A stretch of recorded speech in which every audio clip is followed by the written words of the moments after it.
Karoline Leavitt sat in the back corner of the classroom, her notebook open to a fresh page.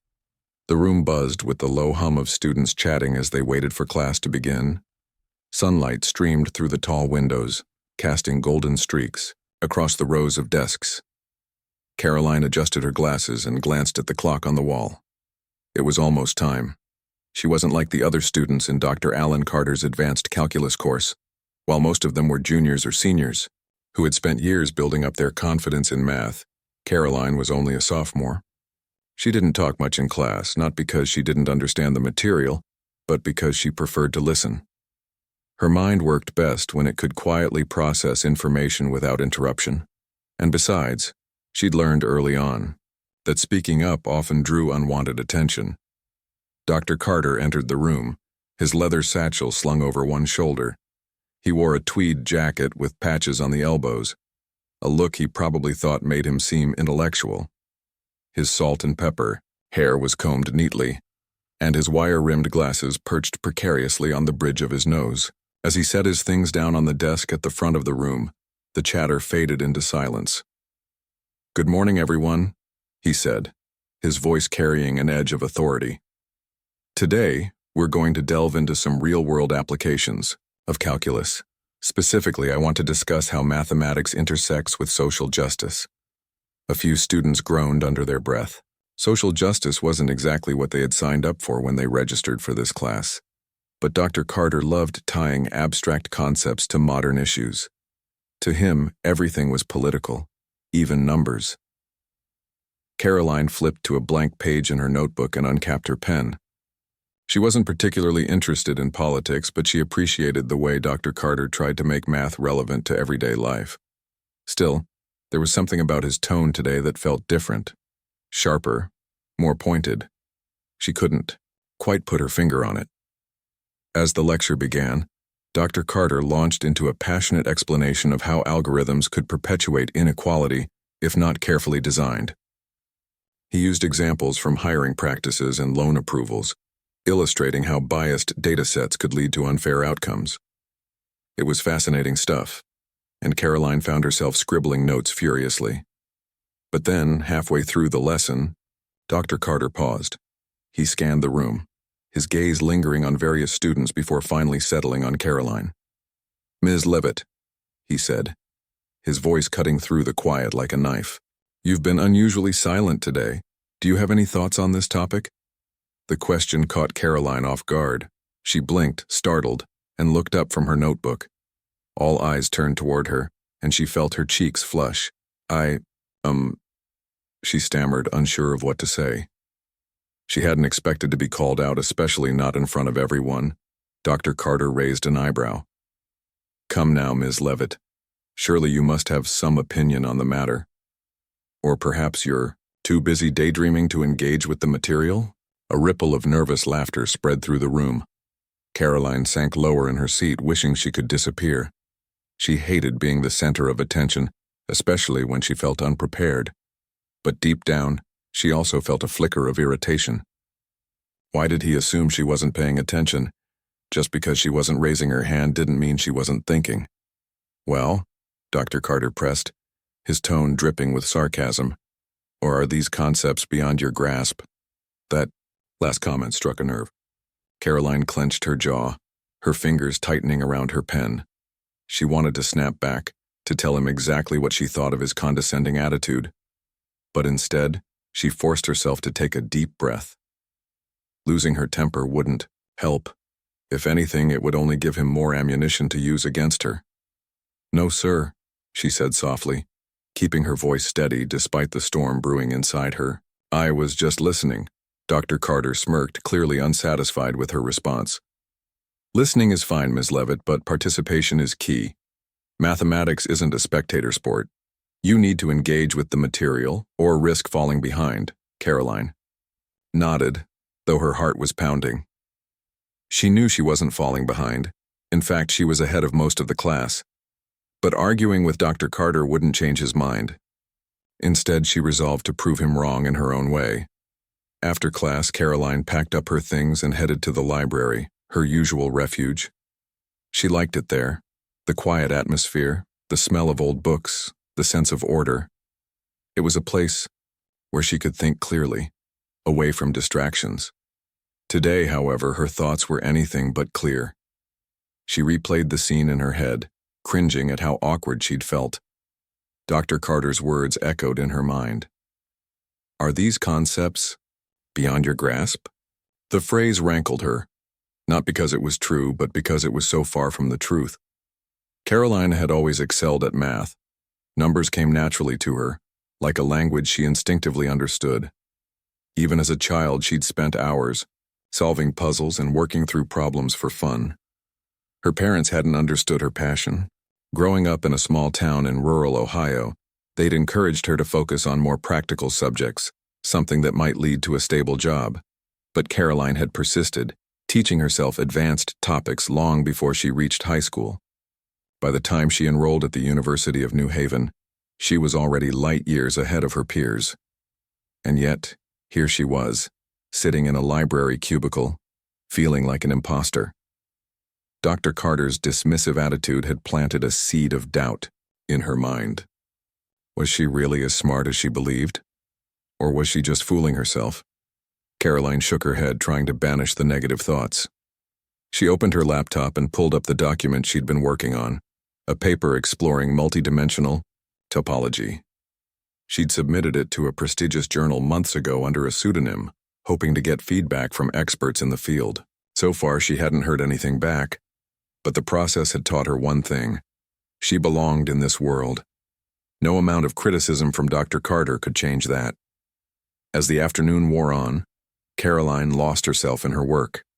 Equations flowed effortlessly from her fingertips, each solution bringing a sense of satisfaction. For a while, she forgot all about Dr. Carter and his snide remarks. Math was her sanctuary, a place where she could escape the chaos of the outside world. Later that evening, Karoline returned to her dorm room, exhausted but content. Her roommate, Emily Dawson, was lounging on her bed, scrolling through her phone. Emily looked up as Karoline entered and smiled. "How was class?" she asked. Karoline hesitated, debating whether to tell Emily about what had happened. They weren't close friends, but they got along well enough. Emily was outgoing and confident, everything Karoline wished she could be. It was fine, Karoline said finally, setting her bag down on her desk. Emily raised an eyebrow. "You don't sound convinced. What's going on?" Karoline sighed and flopped onto her bed. "It's nothing really, just Dr. Carter singled me out today. He made it seem like I don't belong in his class." Emily frowned. "What do you mean? You're one of the smartest people I know. Did he actually say that?"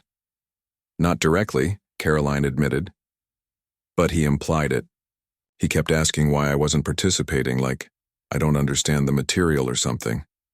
"That's ridiculous," Emily said firmly. "You practically live in the library. I'm sure you know more than half the people in that class." Karoline managed a small smile. "Thanks, but it's not just about me. He acts like women can't do math unless they shout about it constantly. Like intelligence has to come with a side of bravado." Emily nodded sympathetically. "Sounds like he's projecting his own insecurities onto you. Don't let him get to you, okay? You're better than that." Karoline appreciated the pep talk, even if it didn't completely erase her doubts. Emily was right. She shouldn't let Dr. Carter's opinions define her. Still, as she lay in bed that night, staring at the ceiling, she couldn't shake the feeling that he was watching her, waiting for her to slip up. Little did she know, her chance to prove him wrong was closer than she thought. The days following the competition were a whirlwind for Karoline. Word of her victory spread quickly across the university, and soon she found herself at the center of attention. Students who had barely noticed her before now greeted her with smiles and nods in the hallways. Professors stopped her after class to congratulate her, some even asking if she'd consider joining their research projects. For someone who preferred staying out of the spotlight, it was overwhelming, but also strangely rewarding. Dr. Carter, however, seemed determined to downplay her success. During the next lecture, he briefly acknowledged the competition results, but quickly moved on to the day's topic as though nothing significant had happened. His tone was clipped, his demeanor colder than usual. Karoline could tell he was struggling to process the fact that she had bested not only the other students, but also his expectations of her. She didn't let it bother her, though. She knew. She had proven herself, and that was enough. Back in her dorm room, Emily couldn't stop talking about the competition. "You should have seen the looks on everyone's faces when they announced your name," she said, flopping onto her bed. "Ryan Mitchell looked like he'd just swallowed a lemon." Karoline chuckled, flipping through her calculus textbook. "I don't think Ryan expected me to win. Honestly, I wasn't sure I would either." "Are you kidding?" Emily exclaimed. "You crushed that asteroid problem like it was nothing. It's like you're secretly a superhero or something." Karoline rolled her eyes but couldn't suppress a smile. "It's not about being a superhero, I just worked hard, that's all." "Well, whatever it is, people are starting to notice," Emily said. "Even Dr. Bennett from the physics department asked me if you'd be interested in collaborating on a project. Apparently, she saw your solution and thought it was brilliant." Karoline paused, her pencil hovering over the page. "Dr. Bennett? The one who writes those articles about quantum mechanics?" "The very same," Emily replied.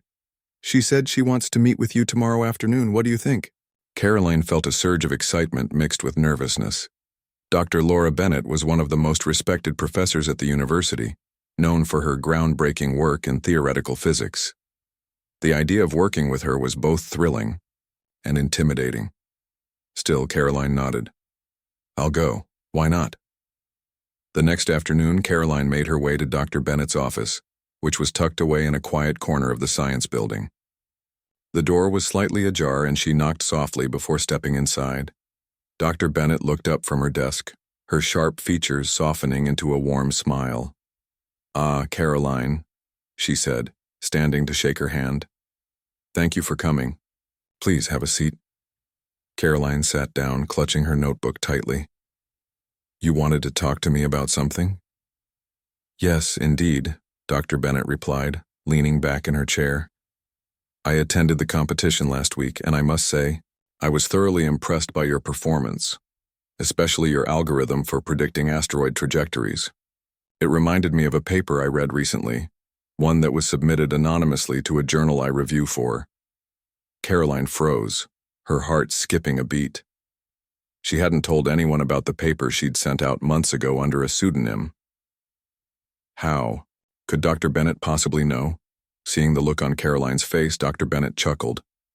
"Don't worry, I'm not accusing you of anything. But I do recognize brilliance when I see it, and your style is unmistakable. Am I right in assuming you're the author of that paper?" Karoline hesitated, then nodded slowly. "Yes, it's mine. I didn't think anyone would take it seriously, so I used a fake name." Dr. Bennett raised an eyebrow. "Well, rest assured, it was taken seriously. In fact, we're planning to publish it in the next issue. You've made quite an impression on the editorial board." Karoline's mind raced. She had never imagined her work would actually be accepted. I don't know what to say," she stammered. "Thank you." "There's no need to thank me," Dr. Bennett said kindly. "Your talent speaks for itself. Now here's the real reason I wanted to meet with you. I'm working on a project involving multidimensional topology, a field closely related to the ideas in your paper. I'd love for you to join my team. What do you say?" Karoline's head spun. This was more than she had ever dreamed of. "I'd be honored," she said finally, her voice barely above a whisper. Dr. Bennett smiled. "Excellent. We'll start. Meeting next week. Until then, feel free to reach out if you have any questions." As Karoline left the office, she felt like she was floating.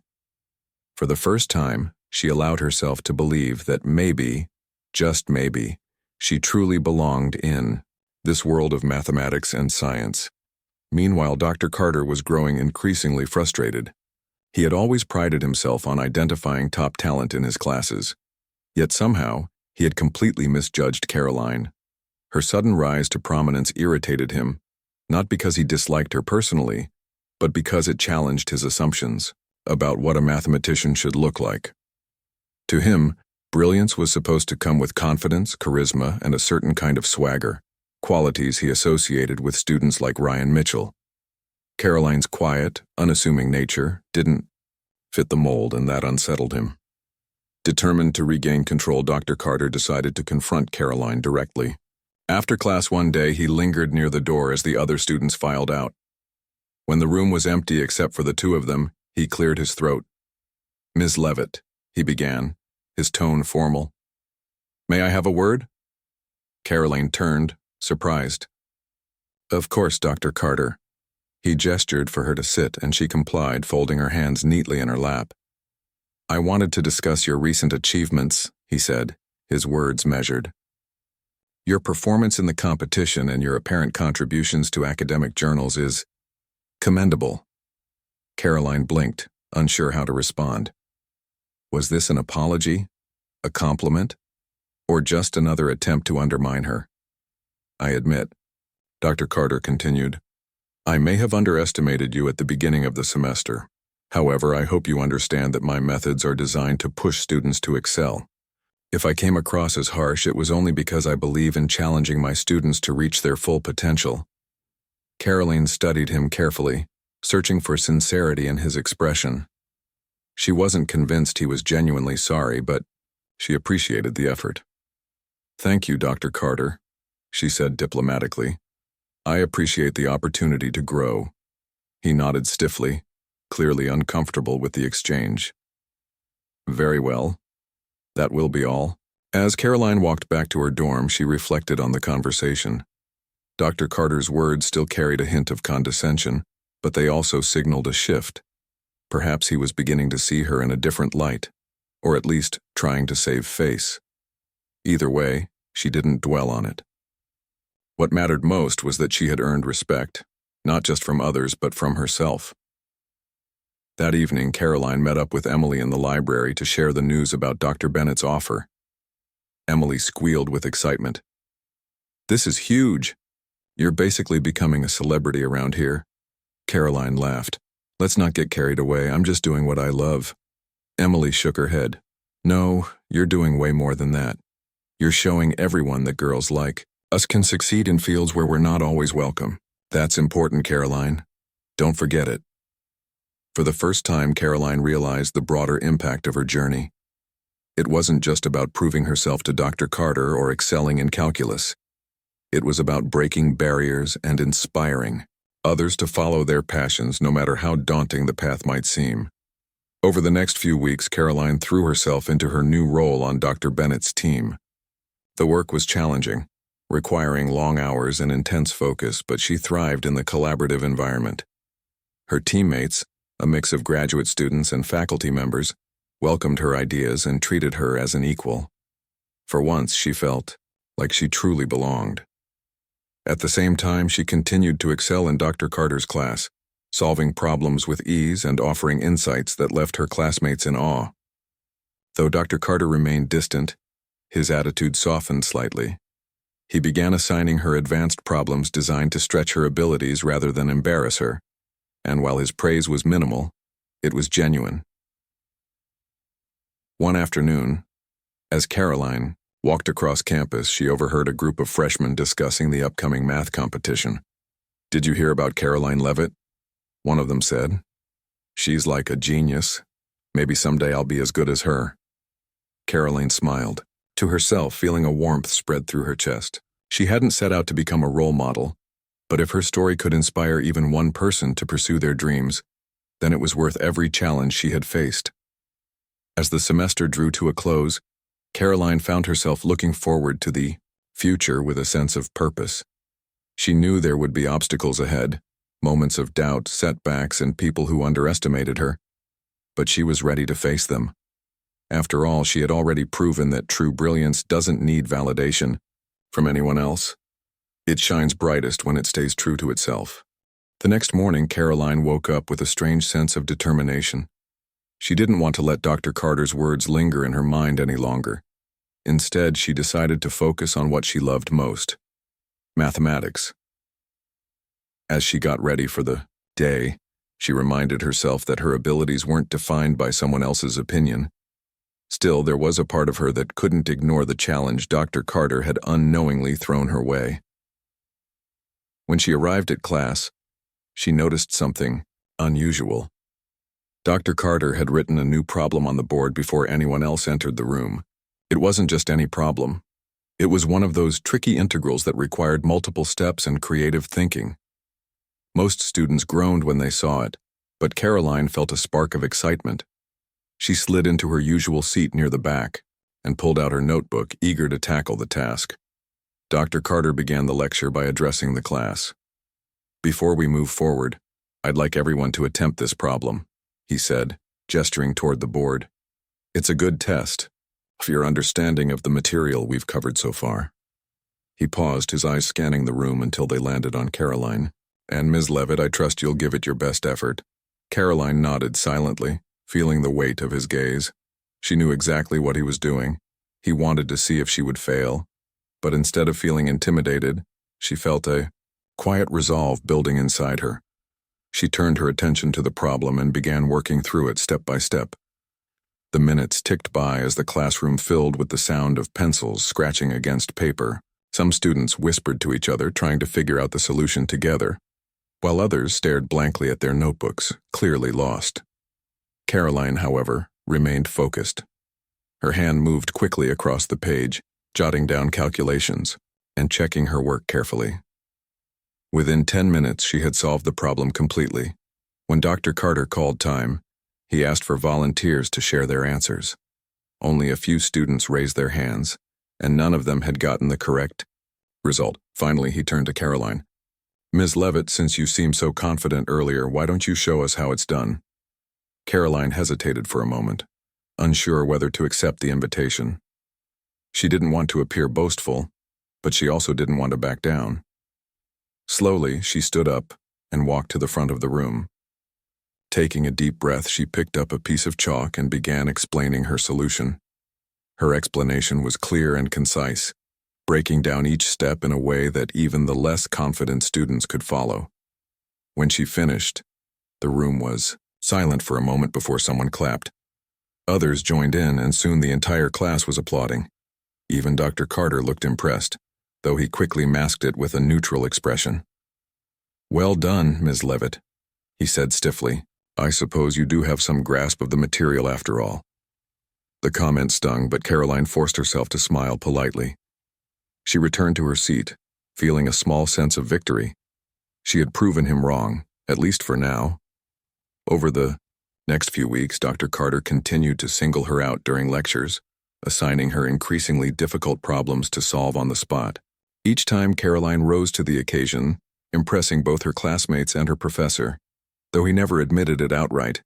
Instead, he grew more determined to find a flaw in her performance. One afternoon, after another flawless demonstration, Dr. Carter announced a special project. "Since several of you seem to think you're ready for a real challenge," he said, glancing pointedly at Karoline, "I've decided to organize a public competition. You'll be solving practical math problems in front of an audience, including faculty members and peers. The winner will receive extra credit and recognition from the department." The announcement sent a ripple of excitement and anxiety through the room. Public speaking wasn't something most students relished, especially when it involved complex mathematics. Karoline, however, felt a thrill of anticipation. This was her chance to prove once and for all that she belonged in advanced calculus, not because of bravado or showmanship, but because of her genuine talent. After class, Emily cornered Karoline in the hallway. "Are you going to do it?" she asked eagerly. Karoline shrugged, pretending to be nonchalant. "I guess I don't have much of a choice. If I say no, Dr. Carter will just use it as proof that I'm not serious about math." Emily grinned. "Exactly. And besides, you'll crush it. I mean, who else can solve those crazy problems like it's nothing?" Karoline smiled despite herself. "Thanks for the vote of confidence." As the days passed, Karoline threw herself into preparing. For the competition, she spent hours in the library, poring over textbooks and practicing every type of problem she could think of. She even reached out to her old high school math teacher, Mrs. Harper, for advice.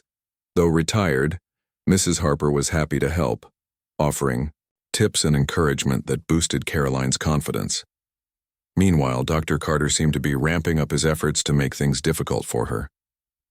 During one particularly grueling session, he assigned her a problem involving partial differential equations, a topic they hadn't yet covered in class. Most students assumed it was impossible, but Karoline tackled it head-on. By the end of the hour, she had not only solved the problem but also presented a simplified method for approaching similar questions. Dr. Carter's frustration was evident, though he tried to hide it behind a mask of professionalism. "Very impressive, Ms. Leavitt," he muttered under his breath. "But don't get too comfortable. The competition will be much harder."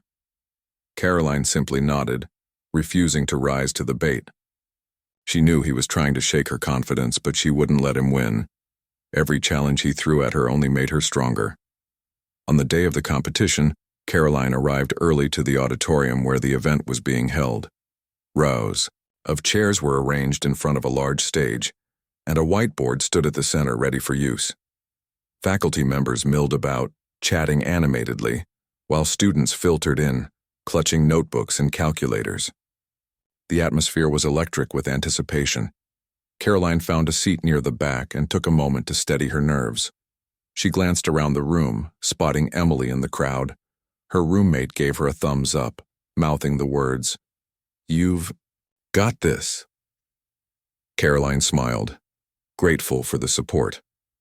As the competition began, Dr. Carter took the stage to introduce the first problem. It involved optimizing traffic flow through a busy intersection using differential equations. One by one, participants stepped up to the board, attempting to crack the code. Some struggled visibly, while others managed decent solutions, but none came close to perfect. When it was Karoline's turn, she approached the board with calm determination. She studied the problem for a moment, then began writing. Her solution was elegant and efficient, combining theoretical insights with practical applications. When she finished, the audience erupted into applause. Even Dr. Carter looked momentarily stunned, though he quickly composed himself. The rounds continued, each problem more challenging than the last. Karoline faced off against Ryan Mitchell, a senior known for his mathematical prowess. Ryan was confident and charismatic, qualities that made him popular among both students and professors. But as the competition progressed, it became clear that Karoline's depth of understanding set her apart. In the final round, the contestants were tasked with creating an algorithm to predict asteroid trajectories. It was a daunting challenge, requiring not only mathematical skill but also creativity and innovation. Ryan faltered, unable to complete his solution within the allotted time. Karoline, however, remained unfazed. She worked steadily, her pen moving with precision as she crafted a flawless algorithm. When the timer buzzed, signaling the end of the round, Karoline stepped back from the board and surveyed her work. She knew she had done everything right. As the judges reviewed the submissions, the tension in the room was palpable. Finally, Dr. Carter returned to the stage to announce the results. After careful deliberation, he said, his voice carrying a hint of reluctance, "The winner of today's competition is Karoline Leavitt." The audience erupted into cheers, and Karoline felt a wave of relief wash over her.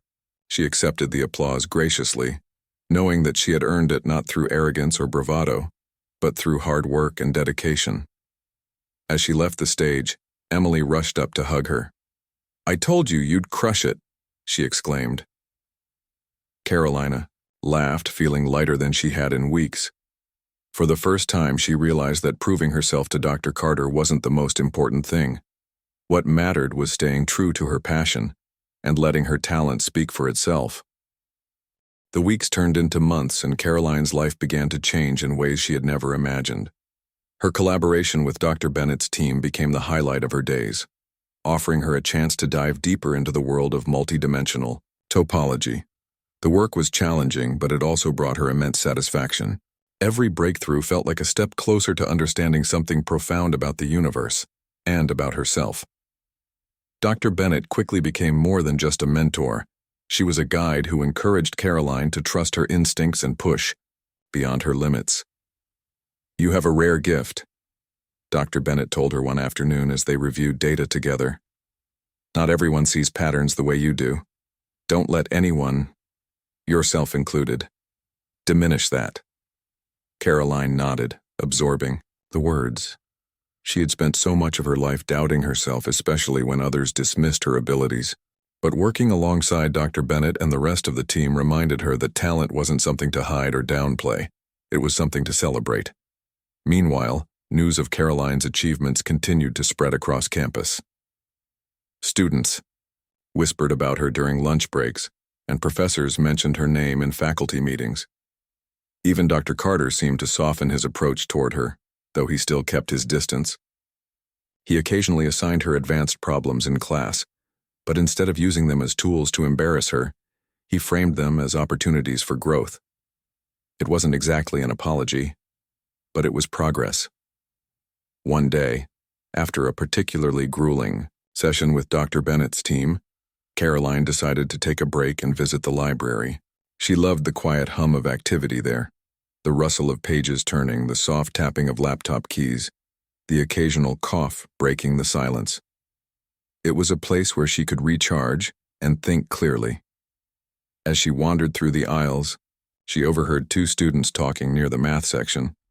One of them, a sophomore named Mia, was holding a textbook and looking frustrated. "I don't get why we even need to learn this stuff," she said to her friend. "It's not like I'm ever going to use calculus in real life." Her friend shrugged. "Yeah, I know what you mean. It's all theory, no application."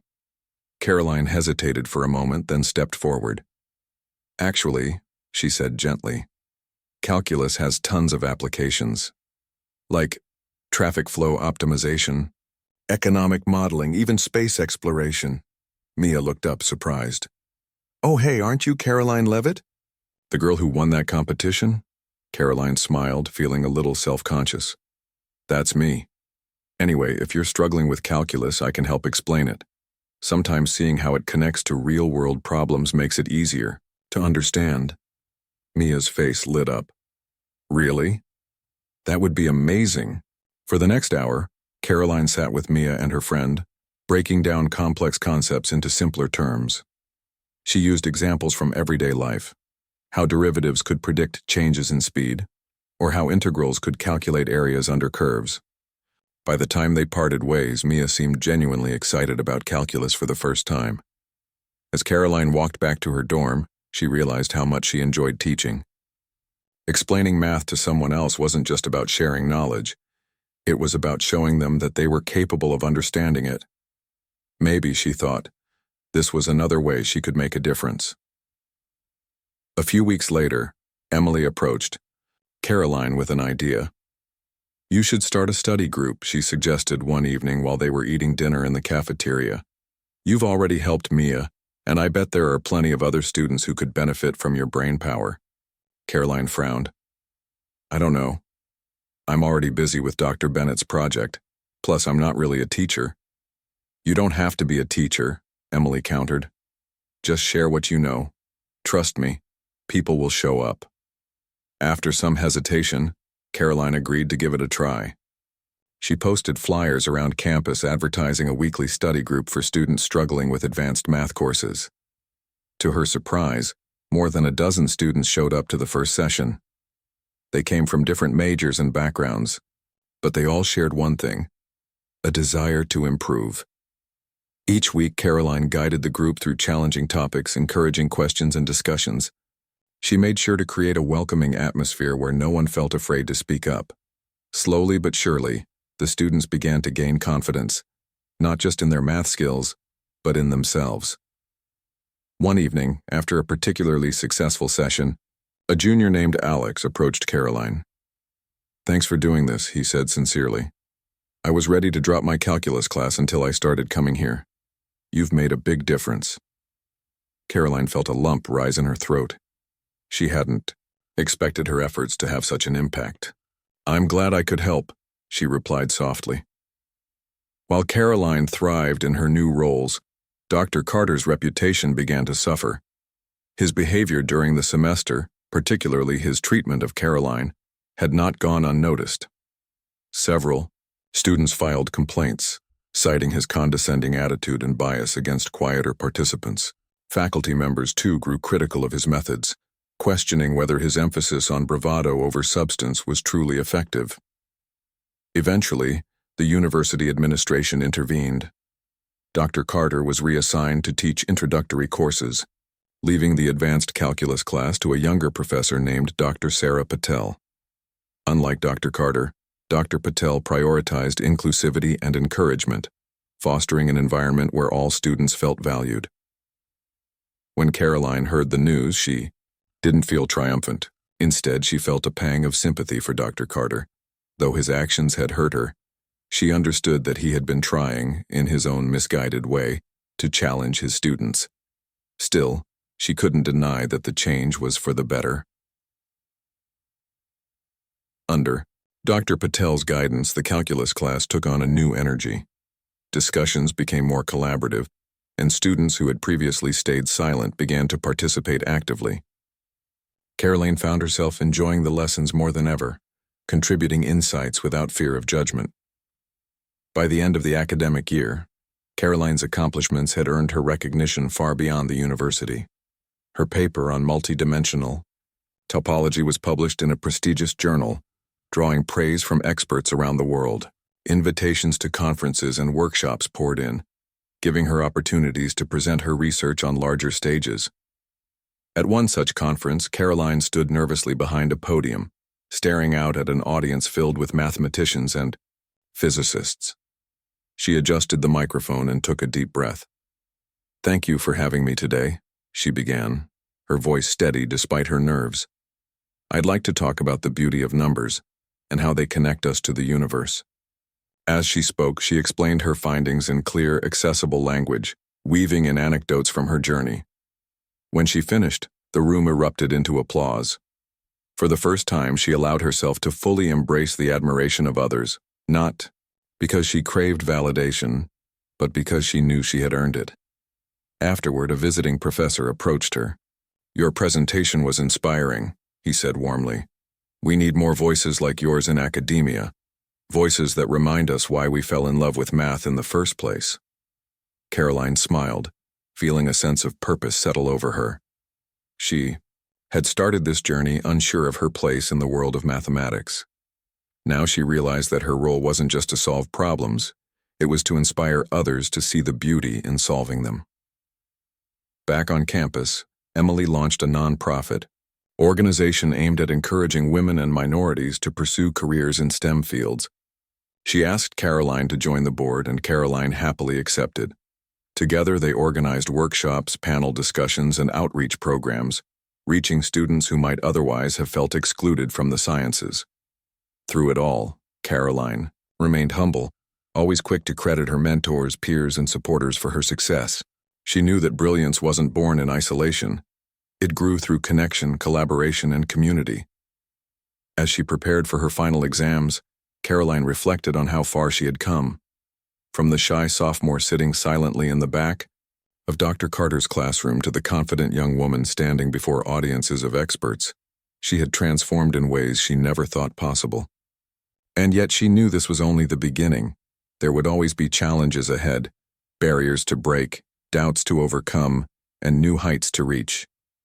But Karoline was ready. With every equation she solved, every student she inspired, and every boundary she crossed, she proved that true genius knows no limits. The years passed quickly, and Karoline Leavitt's name became synonymous with brilliance in mathematics. She graduated at the top of her class, earning not only her degree but also a reputation as one of the brightest young minds in the field. Her journey didn't end there, though. If anything, it was just beginning. After graduation, Karoline accepted a fellowship at a renowned research institute, where she continued to explore multidimensional topology. Her work took her to conferences around the world, from bustling cities to quiet university towns. Everywhere she went, she shared her passion for math, inspiring others with her enthusiasm and clarity. People were drawn to her not just because of her intellect, but because of her humility and kindness. She never forgot what it felt like to be underestimated, and she made it her mission to ensure that no one else would experience that pain. One day, while attending a conference in Europe, Karoline found herself sitting across from Dr. Laura Bennett during a coffee break. They had stayed in touch since their first meeting years ago, and Dr. Bennett had become both a mentor and a friend. As they sipped their drinks, Dr. Bennett leaned back in her chair, studying Karoline thoughtfully. "You've come a long way," Dr. Bennett said with a smile. "Do you remember when I first asked you to join my team? You looked so nervous." Karoline laughed softly. "How could I forget? I thought I'd faint right there in your office." "Well, look at you now," Dr. Bennett continued. "You're presenting at international conferences, publishing groundbreaking papers. You're making waves, Karoline. And more importantly, you're opening doors for others." Karoline nodded, feeling a swell of gratitude. "I couldn't have done any of it without people like you believing in me. That makes all the difference." Dr. Bennett smiled warmly. "Belief is powerful, but talent is what truly matters. Don't ever lose sight of that." Back home, Emily Dawson's nonprofit organization flourished. It had grown from a small campus initiative into a national movement, reaching thousands of students across the country. The workshops and mentorship programs gave aspiring scientists, engineers, and mathematicians the tools and confidence they needed to succeed. Karoline played an active role on the board, traveling whenever her schedule allowed to speak at events or lead sessions. At one such event, a summer camp for high schoolgirls interested in STEM, Karoline stood before a group of wide-eyed teenagers. They sat cross-legged on the floor, notebooks in hand, listening intently as she explained the beauty of calculus. "Math isn't just about numbers," she told them. "It's about solving problems, finding patterns, and understanding the world around us. And anyone can do it. You don't need to fit a certain mold or act a certain way. All you need is curiosity and determination." Afterward, several girls approached her with questions. One shy freshman named Lily lingered behind, clutching her notebook nervously. "I want to be good at math," she admitted. "But I'm afraid I'll mess up." Karoline knelt down to meet her eye level. "Everyone messes up sometimes, even me. What matters is how you respond. Keep trying, keep asking questions, and don't let anyone tell you that you can't do it. Trust me, you're capable of amazing things." Lily smiled tentatively, and Karoline saw a flicker of hope in her eyes. It reminded her of herself, not so long ago, and filled her with a renewed sense of purpose. Meanwhile, news of Karoline's achievements reached her hometown. Her parents, who had once worried about her unconventional path, began to see the value in her choices. When she visited during the holidays, they proudly showed off newspaper clippings featuring her accomplishments. Her father even joked that he might start reading math books to keep up with her. "You always knew you were special," her mother said one evening as they sat together in the living room. "We just didn't realize how special." Karoline hugged her tightly. "Thanks, Mom, but I'm still the same person I've always been." Her mother shook her head. "No, you're not. You've grown into someone who inspires others. We're so proud of you." As the years went by, Karoline's influence extended beyond academia. She wrote articles for popular science magazines, breaking down complex topics into language anyone could understand. She appeared on podcasts and TV shows, demystifying math for audiences who had written it off as too difficult or irrelevant. Her message was simple yet powerful. Math belongs to everyone, regardless of age, gender, or background. One evening, after filming an episode of a documentary series about women in STEM, Karoline received an email from a young boy named Ethan. His teacher had shown his class one of her videos, and he wanted to know if she could explain Fermat's last theorem in a way he could understand. Karoline spent hours crafting a response, using analogies and visuals to make the concept accessible. When Ethan replied with excitement, saying he finally got it, she felt a deep sense of fulfillment. Years later, Karoline returned to the University of New Haven as a guest speaker. The auditorium was packed with students, faculty, and alumni eager to hear her story. As she stepped onto the stage, she scanned the crowd, recognizing familiar faces among the sea of strangers. Emily sat in the front row grinning widely, while Dr. Sarah Patel gave her a thumbs up from the side of the room. Karoline adjusted the microphone and began to speak. "When I was a student here, I often doubted myself. I wondered if I belonged. In advanced calculus, if I was smart enough, if I could handle the challenges ahead. There were moments when I felt invisible, or worse, dismissed. She paused, letting her words sink in. But then I realized something important. True brilliance doesn't depend on recognition from others. It comes from within, from the courage to pursue your passions even when it's hard, and from the willingness to lift others up along the way. The audience listened intently as she recounted her journey, the struggles, the triumphs, and everything in between. She spoke about Dr. Carter's skepticism and how it had pushed her to prove him wrong, not out of spite, but out of self-belief. She talked about Dr. Bennett's encouragement and Emily's friendship, emphasizing the importance of community in overcoming obstacles. And she shared stories of the students she had mentored, reminding everyone that inspiration could come from unexpected places. When she finished, the room erupted into applause. Students lined up afterward to thank her, many expressing admiration for her resilience and generosity. One young woman handed her a note that read, "You've shown me that it's okay to be different. Thank you for being a role model." Karoline tucked the note into her pocket, feeling a lump rise in her throat. Moments like these reminded her why she did what she did, not for fame or accolades, but to create a ripple effect of positivity and possibility. In the final scene of her story, Karoline stood on stage at an international mathematics conference, delivering a keynote speech. The auditorium was filled with diverse faces, young and old, male and female, from every corner of the globe. As she spoke passionately about the beauty of numbers and the limitless potential of human ingenuity, the camera panned to the audience. Eyes sparkled with curiosity, pens scribbled furiously, and smiles spread across faces. Karoline concluded her speech with a message she hoped would resonate long after the conference ended. "Mathematics is universal," she said. "It transcends borders, languages, and identities. It reminds us that we are all connected, part of something greater than ourselves. So whether you're solving equations, building bridges, or simply counting stars, remember this: your contribution matters. Together we can change the world, one equation at a time." As the audience rose to their feet in a standing ovation, Karoline felt a profound sense of peace.